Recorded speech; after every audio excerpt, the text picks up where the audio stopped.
नमस्कार दोस्तों, आज की कहानी है पूस की रात।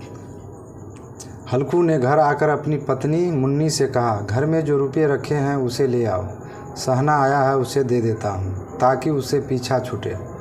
बरामदे में झाड़ू लगा रही मुन्नी ने पलटकर गुस्से से हल्कू को देखा और बोली, 4 रुपये ही तो बचे हैं घर में, अब वो भी सहना को दे दोगे तो माघ पूस की करकराती ठंड कैसे कटेगी। सहना से कह दो कि अभी पैसे नहीं है, फसल कटने पर दे देंगे।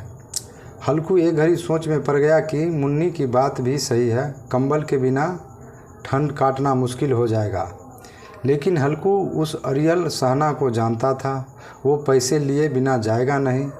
हल्कू ने सोचा कि सर्दियों को सर्दियों में देख लेंगे, फिलहाल इस बला से तो पीछा छूटे। हल्कू अपनी पत्नी की ओर बढ़ा और उसके पास जाकर बैठते हुए धीरे से उसकी खुशामद करते हुए बोला, दे दे न पैसे, कम से कम यह पीछा तो छोड़ेगा और कंबल के लिए मैं तब तक कोई दूसरा उपाय सोच लूँगा। हल्कू की बात सुनकर मुन्नी गुस्सा हो गई।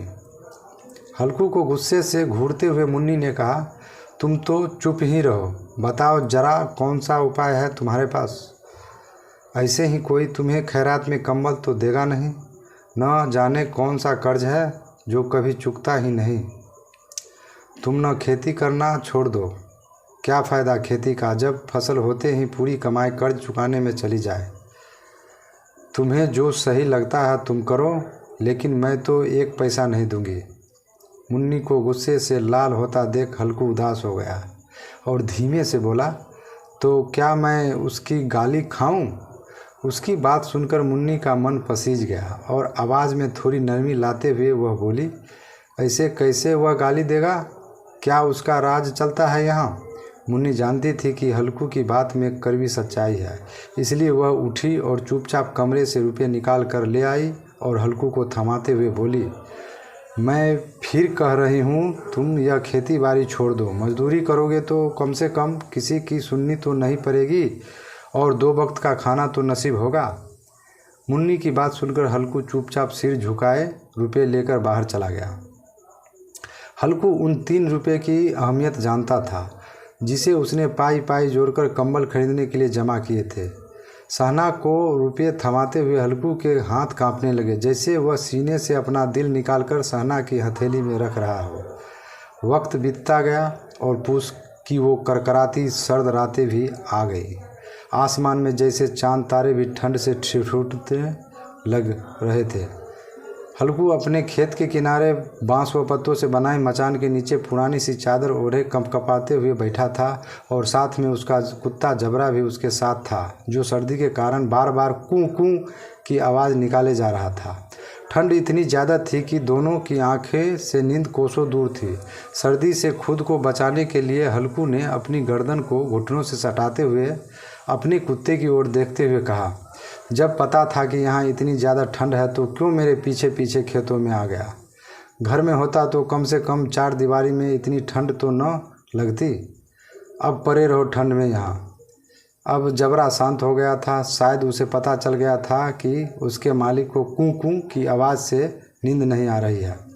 इसके बाद हल्कू गर्दन को घुटनों पर सटाए सोचने लगा, सब किस्मत किस्मत की बात है, हम यहाँ ठिठुरते हैं और रात काट रहे हैं और वो पैसे वाले बिना कुछ किए ही मज़ा लूट रहे हैं। इसके बाद हल्कू ने चिलम भरी और ठिठुरते हुए उसे पीने लगा। हल्कू ने अपने कुत्ते जबरे को देखा और कहने लगा, आज यह रात किसी तरह काट ले, कल मैं तेरे लिए यहाँ पुआल बिछा दूँगा, तब ज़्यादा ठंड न लगेगी। हल्कू वहीं ज़मीन पर लेट गया और सोचा कि कुछ देर के लिए आंख मूंद कर सो लूँ, लेकिन जैसे ही उसने आंखें बंद की, ठंड की चुभन जैसे पूरे शरीर में सुइयों चुभोने लगी। कुछ देर करवट बदलने के बाद हल्कू पूस की रात को कोसते हुए उठकर बैठ गया। जब सब कुछ करने के बाद भी ठंड जाने का नाम ही नहीं ले रही थी, तो हल्कू ने पास बैठे अपने कुत्ते को उठाया और उसे गोद में लेकर लेट गया। ठंड से बचने के लिए जबरे के शरीर से आ रही दुर्गंध को भी हल्कू ने नज़रअंदाज कर दिया। जबरे को भी गर्माहट मिल रही थी और उसने भी आंखें मूंद ली थी और सोने की कोशिश कर रहा था। कि तभी जबरे को कोई आहट सुनाई दी और वो एकदम सावधान की मुद्रा में खड़ा हो गया। जबरा अचानक मचान से बाहर निकला और इधर उधर दौड़ते हुए ज़ोर ज़ोर से भौंकने लगा। कुछ देर यहाँ वहाँ भौंकने के बाद जबरा दोबारा हल्कू से सटकर बैठ गया। ऐसे ही रात का 1 और घंटा बीत गया और ठंड कम होने का नाम ही नहीं ले रही है। हाथों से टांगों को कसकर पकड़े हुए घुटनों पर सिर टिकाए बैठा था। ठंड में हल्कू को लगा कि जैसे उसका खून जम गया हो और वह बेबसी से बस सुबह होने का इंतज़ार करने लगा। हल्कू के खेत के सामने ही आम का एक बड़ा बाग था, जिसे देखकर वह सोचने लगा कि पतझड़ शुरू हो चुकी है और ज़रूर इन पेड़ों से पत्तियां झड़ी होगी, तो क्यों न इसके सूखे पत्ते लाकर देर तक आग सेक लूं। हल्कू ने सोचा कि वह पत्तियां उठाने तो चला जाए, पर कहीं रात के अंधेरे में उस पर कोई जानवर हमला न कर दे और उसे ऐसे देखकर कोई भूत न समझ ले। कुछ देर यूं ही सोचने के बाद हल्कू एकदम से उठा और एक सूखे पौधे को उखाड़कर उसे मशाल की तरह जलाकर पेड़ों की ओर चल पड़ा। अपने मालिक को जाता देख जबरा भी झट से उठ गया और दुम हिलाते हुए हल्कू के पीछे हो लिया। पेड़ों के पास पहुंचकर हल्कू ने उन विशाल पेड़ों को देखा जो अंधेरे में और भी डरावने लग रहे थे। अपने मन के डर को दबाते हुए हल्कू नीचे झुका और पेड़ों के आसपास पड़ी पत्तियां को बटोरने लगा। सूखे पत्तों को समेटने की आवाज़ और ठंडी हवा के झोंकों से आ रही पेड़ों की सरसराहट हल्कू को डरा रही थी। ठंड में नंगे पांव पर कंकड़ तो मानो तीर की तरह चुभ रहे थे। उन सबसे ध्यान भटकाने के लिए हल्कू ने जबरे से बातें करना शुरू कर दिया और कहने लगा, लग रही है न तुझे भी बहुत ठंड, बस थोड़ी सी पत्तियां और इकट्ठी कर लेते हैं, फिर दोनों खूब आग सेकेंगे। हल्कू जितनी पत्तियां समेट सकता था समेट ली और मचान की ओर चल पड़ा। मचान के बाहर पहुंचकर हल्कू ने पत्तियों में आग लगाई। देखते ही देखते आग धधकने लगी और उसकी लपटें पेड़ों को छूने लगी। हल्कू और जबरा वहीं आग के आसपास बैठ गए। हल्कू अलाव में कभी अपने हाथ सेकता तो कभी पाँव तो कभी आग की और पीठ कर बैठ जाता। जबरा भी आग के पास पसर कर लेट गया और उन लपटों को देखने लगा। हल्कू जबरे की ओर देखकर कहने लगा, कहा था ना मैंने, अलाव जलाते ही ठंड नहीं लगेगी, अब सेक ले जी भर के आग। कुछ समय बाद वो आग की लपेटें जैसे कहीं गुम हो गई और पत्तियों के ढेर सिमट कर राख में बदल गया। अब तो बस कोई हवा का झोंका आता तो बची कुची चिंगारी कहीं बीच बीच में लाल लाल अनार के दानों सी दिखाई देती। हल्कू राख की थोड़ी सी गर्माहट में वहीं चादर ओढ़े दुबक कर बैठा हुआ था, लेकिन जैसे जैसे रात बढ़ती जा रही थी ठंड उसे और जकड़ने लगी थी। कुछ देर बाद हल्कू वहीं राख के ढेर के पास लेट गया। हल्कू को नींद आने ही वाली थी कि जबरा फिर से अचानक उठ गया और खेत की ओर जोर जोर से भौंकने लगा। हल्कू के कानों में कुछ आवाज़ें आ रही थी, जैसे जानवरों का बड़ा झुंड खेतों में घुस आया हो और उसकी फसल चर रहा हो। जानवरों की हलचल की पूरी आवाज़ें हल्कू के कानों में पड़ रही थी। हल्कू आंखें मूंदे ही सोचने लगा कि जबरे के होते हुए आखिर कोई जानवर खेतों में कैसे घुस सकता है। ज़रूर मुझे कोई धोखा हो रहा होगा। हल्कू ने आंखें खोले बिना ही जबरे को आवाज़ लगाई, लेकिन जबरा खेतों की ओर मुंह किए ज़ोर ज़ोर से भौंकता रहा, पर उसके पास नहीं आया।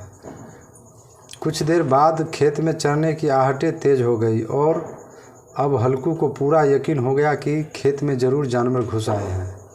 अपने आलस को झकझोरते हुए हल्कू आधे मन से उठकर बैठ गया। इस कपकपाती ठंड में उठकर खेत में जाना और फिर जानवरों को भगाना उसे बेहद मुश्किल सा लग रहा था। हल्कू वहीं बैठ जबरे को आवाज़ देने लगा। हल्कू की आवाज़ सुनकर जबरा और भी ज़ोर से भौंकने लगा। खेतों में नीलगाय का झुंड घुस आया था, जो पूरी तैयार फसल को चरने के साथ ही उसे तहस नहस किए जा रहा था। जबरा अपना गला फाड़ फाड़ के भौंके जा रहा था, जैसे उन्हें वहां से चले जाने को कह रहा हो। इस बार हल्कू ने पक्का इरादा करते हुए खुद को समझाया और चादर को शरीर पर लपेटते हुए खेत की ओर जाने के लिए कदम बढ़ाने लगा। हल्कू कुछ कदम ही चला था कि अचानक तेज हवा के झोंके ने उसके कदम रोक लिए। हल्कू को ऐसा लगा कि जैसे किसी ने सैकड़ों सुइयां उसके शरीर में चुभो दी हो और उसका पूरा शरीर अकड़ गया हो। हल्कू दौड़ता हुआ राख के ढेर के पास लौट आया और पास पड़ी लकड़ी से उसे कुरेदने लगा ताकि उसके शरीर को कुछ तो गर्माहट मिले। जबरा खेतों के पास भौंकता रहा और हल्कू उस राख के ढेर के पास सिकुड़ कर बैठा रहा जैसे उसे किसी ने जकड़ रखा हो। नील गाय के झुंड ने देखते ही देखते पूरे खेत को तहस नहस कर दिया। हल्कू उसी राख के ढेर के पास चादर ताने सो गया और जानवरों के जाने के बाद जबरा भी हाँफते हुए हल्कू के पास आकर बैठ गया। सुबह जब हल्कू की आंख खुली तो दिन चढ़ आया था और धूप निकल आई थी। सामने बैठी मुन्नी उसे गुस्से से घूरते हुए जोर जोर से कह रही थी, दिन भर सोए रहोगे क्या? उठकर देखो तो सही, जानवरों ने पूरी फसल का क्या हाल कर दिया। अब हम क्या करेंगे? तुम्हारे रात में खेत में होने का क्या फ़ायदा? अगर चादर तान कर ही सोना था तो घर पर ही पड़े रहते। मुन्नी को चुप होते न देख हल्कू धीरे उठा और उससे पूछा, क्या तुम खेत से होकर आ रही हो? क्या सच में हमारी पूरी फसल तबाह हो गई है? मुन्नी ने गुस्से से जवाब देते हुए कहा, हाँ, सब कुछ खत्म हो चुका है, हम तबाह हो चुके हैं। हल्कू जानता था कि मुन्नी ऐसे चुप न होगी तो उसने बहाना बनाते हुए कहा, तुझे तो बस इस खेत की पड़ी है। मैं यहाँ रात में मरने से बाल बाल बचा। रात को मेरे सीने में इतना तेज़ दर्द उठा कि मैं हिल भी न पाया। यह तो मैं ही जानता हूँ कि दर्द के साथ मैंने करकराती ठंड के बीच रात कैसे काटी है। हल्कू की बात सुनकर मुन्नी कुछ न बोली। फिर दोनों खेत के पास आ गए और बुरी तरह रौंदे हुए खेत को देखने लगे। खेत की दुर्दशा देखकर मुन्नी के चेहरे पर उदासी छा गई और वह मन ही मन सोचने लगी कि अब गुजारा कैसे होगा। पर हल्कू के चेहरे पर एक अलग शांति थी। मुन्नी ने चिंता जताते हुए हल्कू से कहा, लगता है अब मजदूरी करके ही दिन काटने पड़ेंगे। हल्कू ने चेहरे पर हल्की सी मुस्कान बिखेरते हुए कहा, चलो कम से कम अब इन सर्द रातों में यहाँ सोना तो नहीं पड़ेगा। कहानी से सीख, मजबूरी में इंसान को कई बार न चाहते हुए भी कठिन फैसले लेने पड़ते हैं जो हमारे भविष्य को प्रभावित कर सकते हैं। विपदा कभी भी आ सकती है, इसलिए हमेशा चौकस रहना चाहिए।